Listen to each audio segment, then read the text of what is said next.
এবারে রয়েছে অন্যান্য সংবাদ।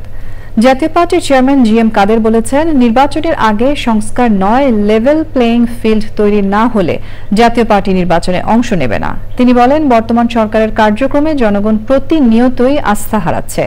এভাবে চলতে থাকলে জনগণ জেগে উঠবে বলেও হুঁশিয়ার করেন তিনি। জান্নাতুল বাকিয়া কেকা রিপোর্ট।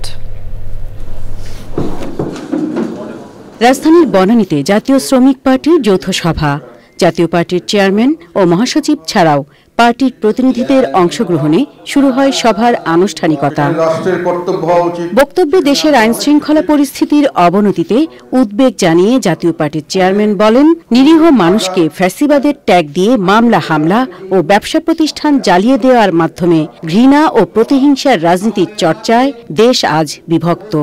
ওনারা যাকে বলবেন ফ্যাসিবাদের বিরুদ্ধে তারাই ফ্যাসিবাদের বিরুদ্ধে, আর যাদের বলবেন ফ্যাসিবাদের দোসর ফ্যাসিবাদ তারাই ফ্যাসিবাদ এবং ফ্যাসিবাদের দোসর করে ওনারা নিজের ইচ্ছায় দেশকে ভাগ করেছেন। তিনি আরো বলেন, সংস্কারের বিষয়গুলো নিয়ে অন্তর্বর্তী সরকার সভা সেমিনার করতে পারে, কিন্তু সেগুলো বাস্তবায়ন করবে নির্বাচিত সরকার।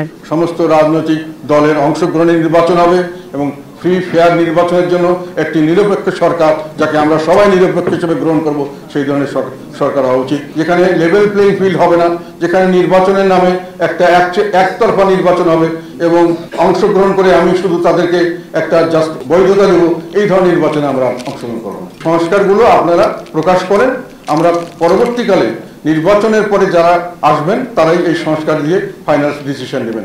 তিনি বলেন, শিল্প কলকারখানা বন্ধ হয়ে বেকারত্ব বেড়েছে, বাড়ছে ক্ষুধার্ত মানুষের সংখ্যা। এই অবস্থায় দেশের ভবিষ্যৎ নিয়ে গভীর উদ্বেগ জানিয়েছেন জাতীয় পার্টির chairman. Jannatul বাকিয়া Keka, channel I, Dhaka.